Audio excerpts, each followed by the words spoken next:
내가 이렇게 될 줄은 정말 몰랐다. 55세에 조기퇴직한 박상우 가명 씨는 30년 동안 대기업에서 임원으로 근무했다. 퇴직 당시 그는 여유롭게 은퇴 생활을 즐길 수 있을 것이라 확신했다.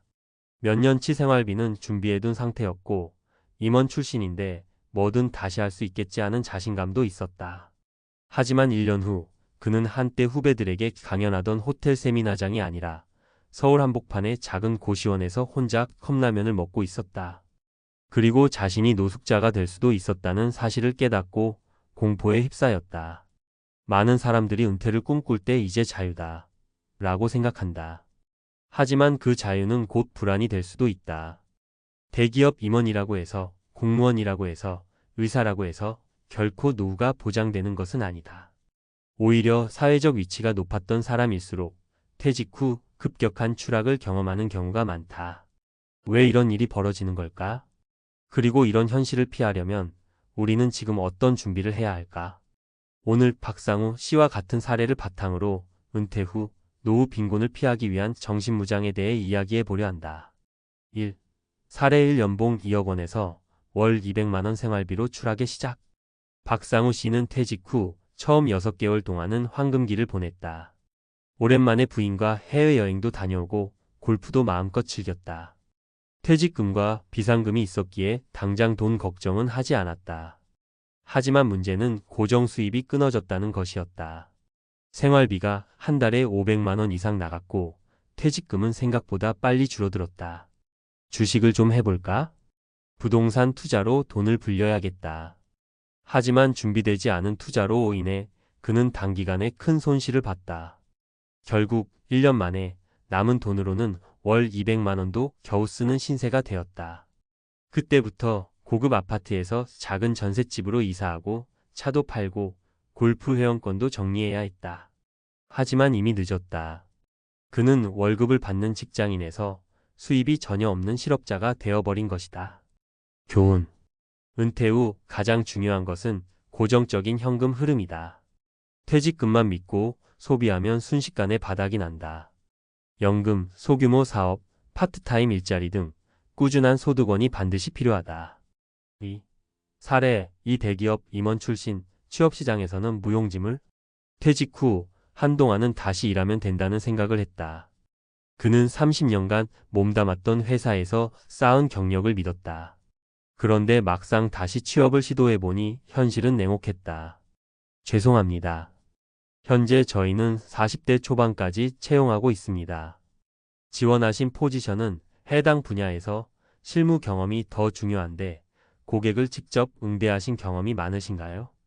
대기업 임원이었던 그는 실무보다는 의사결정을 하는 역할이 많았다. 하지만 퇴직 후 중소기업이나 스타트업에서 원하는 건 실무형 인재였다. 결국 그는 어디에서도 채용되지 못했다. 어렵게 컨설팅 업체에서 프로젝트를 수주했지만 한 번 일하고 나면 다음 일이 없었다. 그렇게 1년이 지나자 그에게 남은 건 일할 곳도 돈도 희망도 없는 현실이었다. 교훈. 나는 다시 취업할 수 있다는 착각을 버려야 한다. 퇴직 전에 실무 능력을 갖추고 새로운 직업을 탐색하는 것이 필수다. 노후 준비는 돈뿐만 아니라 일도 준비해야 한다. 3. 사례 3 가족과 멀어지고 결국 혼자가 되다. 퇴직 후 경제적으로 어려워지면서 그는 점점 가족과도 멀어졌다. 아내는 이럴 거면 그냥 직장 다닐 거리라며 불만을 토로했다. 자녀들은 아빠, 언제까지 집에서 놀 거야? 라는 말을 던졌다. 그는 점점 위축되었고 자존감도 떨어졌다. 마지막 희망으로 친구들에게 도움을 요청했지만 대답은 모두 같았다. 우리도 힘들어. 미안해.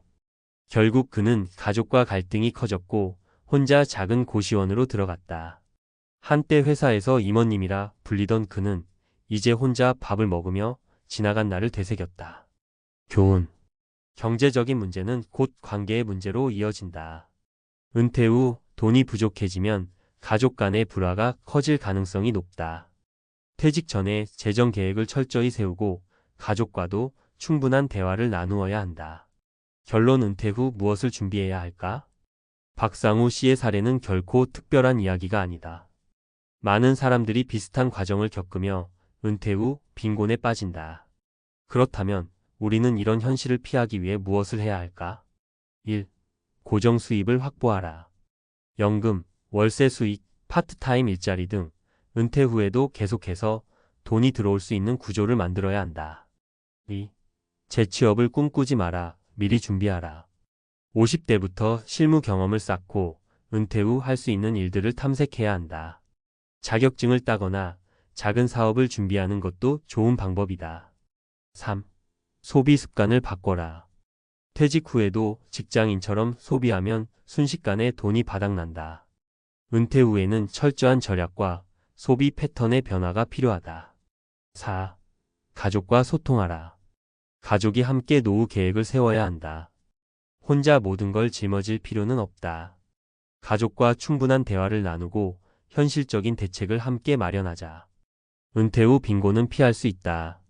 그러나 준비 없이 맞이하면 누구에게나 닥칠 수 있는 현실이다. 지금부터라도 철저하게 준비해야 한다. 여러분은 은퇴 후 어떤 삶을 살고 싶은가? 지금 당장 여러분의 노후를 위한 플랜을 세워보자. 4. 은퇴 후 가장 큰 적, 고립과 우울증. 박상우 씨는 경제적인 어려움만큼이나 심리적인 충격도 컸다. 퇴직 전에는 누구나 그를 대우해줬고 회사에서는 늘 중요한 결정을 내렸다. 그러나 퇴직 후에는 아무도 그를 찾지 않았다. 동료들도 바쁘게 살아가고 있었고 후배들은 더 이상 연락하지 않았다. 내가 이렇게 존재감 없는 사람이었나? 그는 점점 사람들과의 교류를 끊었고 하루 종일 스마트폰만 들여다보는 생활이 시작되었다. 우울감이 깊어졌고 결국 무기력한 나날을 보내기 시작했다. 고시원에서 하루 종일 누워있는 것이 일상이 되었고 아무런 의욕도 생기지 않았다. 그리고 그 순간 그는 심리적 붕괴가 경제적 붕괴보다 더 무섭다는 사실을 깨달았다. 교훈. 은퇴 후 가장 큰 위험 요소 중 하나는 사회적 고립이다. 돈이 부족해도 인간관계가 유지되면 살아갈 힘이 생긴다. 그러나 반대로 경제적 어려움과 함께 관계까지 단절되면 극심한 우울증에 빠질 가능성이 높다.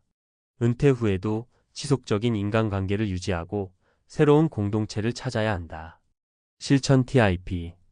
정기적으로 친구나 가족과 만나는 시간을 가지기. 지역 커뮤니티 활동이나 동호회 가입하기. 봉사활동을 통해 의미 있는 인간관계 만들기. 5. 은퇴 후에도 돈을 벌 수 있는 시스템을 만들었다면? 박상우 씨가 퇴직 전으로 돌아간다면 그는 분명히 다음과 같은 준비를 했을 것이다. 바로 은퇴 후에도 돈을 벌 수 있는 시스템을 만드는 것이다. 퇴직 후에도 경제적으로 안정된 사람들은 공통점이 있다. 이들은 퇴직 전에 이미 부업, 투자 혹은 새로운 직업을 준비했다는 점이다. 사례 1. 부동산 임대 수익으로 은퇴 걱정 없는 58세 김성민 씨. 김성민 씨는 대기업에서 30년을 근무하고 58세에 퇴직했다. 하지만 그는 은퇴 후에도 경제적 걱정이 거의 없다. 그 이유는 퇴직 전에 소형 아파트 2채를 매입해 월세 수익을 만들었기 때문이다. 그는 대출을 활용해 월 150만 원 정도의 임대 수익을 만들었고 국민연금과 합쳐 한 달에 250만 원 정도를 안정적으로 벌고 있다. 덕분에 은퇴 후에도 경제적으로 불안하지 않고 하고 싶은 일에 집중하며 살고 있다. 교훈. 은퇴 전부터 패시브 인컴 수동적 소득을 확보하라. 월세 수익, 배당 투자, 디지털 콘텐츠 제작 등 다양한 소득원을 만들어 놓자. 사례 2. 블루베리 농사로 제2의 직업을 찾은 62세 박진수 씨. 박진수 씨는 은퇴 후 블루베리 농사를 시작했다. 처음에는 취미로 시작했지만 점점 사업 규모를 키워 1년에 3천만 원 이상의 수익을 올리고 있다. 그는 자신이 직접 기른 블루베리를 온라인으로 판매하면서 건강하고 안정적인 노후를 즐기고 있다. 교훈. 은퇴 후에도 할 수 있는 작은 사업을 준비하라. 취미를 돈이 되는 일로 연결시키면 노후가 즐거워진다. 사례 3. 유튜브로 노후 자금을 만드는 65세 이정훈 씨. 65세인 이정훈 씨는 퇴직 후 유튜브를 시작했다. 그는 자신의 경험을 살려 퇴직 후 살아가는 법이라는 주제로 영상을 제작했다. 처음에는 작은 채널이었지만 점점 구독자가 늘어나면서 유튜브 수익도 생기기 시작했다. 현재는 월 10만 200만 원 정도의 광고 수익을 벌며 즐겁게 생활하고 있다. 교훈. 유튜브, 블로그, 강의 등 디지털 콘텐츠로 소득을 만들 수 있다. 온라인 시대에 맞춰 나만의 콘텐츠를 만들어 보자. 6. 퇴직 후에도 안정된 삶을 위한 3가지 필수 전략. 이제까지 여러 사례를 통해 알 수 있듯이 은퇴 후 빈곤을 피하는 사람들은 미리 준비한 사람들이다. 그렇다면 우리는 지금부터 무엇을 준비해야 할까? 전략 1. 소비 습관을 바꿔라. 퇴직 후에도 직장 다닐 때처럼 돈을 쓰면 금방 파산한다. 생활비를 줄이고 불필요한 소비를 통제하는 습관을 길러야 한다. 실천 TIP. 불필요한 정기 구독 서비스 해지하기. 자동차를 줄이고 대중교통 활용하기. 식비와 외식비 줄이기. 전략 2. 경제적 안전망을 확보하라.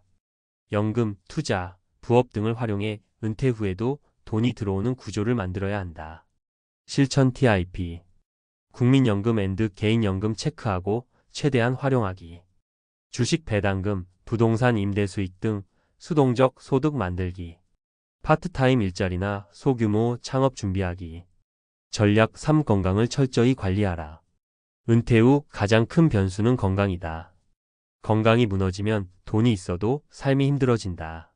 실천 TIP. 매일 30분 이상 운동하기. 정기 건강검진을 챙기기. 건강한 식습관 유지하기. 결론. 은퇴 후 다시 시작하는 마음으로 준비하라. 퇴직은 끝이 아니다. 오히려 새로운 삶의 시작이다. 하지만 준비 없이 맞이하면 박상우 씨처럼 경제적 심리적으로 무너질 수 있다. 돈을 지키고 꾸준한 소득원을 만들고 건강을 챙겨야 한다. 소비 습관을 바꾸고 새로운 도전에 나서야 한다. 지금 당장 여러분의 은퇴 후 삶을 점검해보자. 나는 은퇴 후 10년, 20년을 어떻게 살아갈 것인가? 이 질문에 대한 답을 찾는 순간 당신의 노후는 더 단단해질 것이다. 지금부터라도 준비한다면 은퇴 후에도 부자처럼 살 수 있다.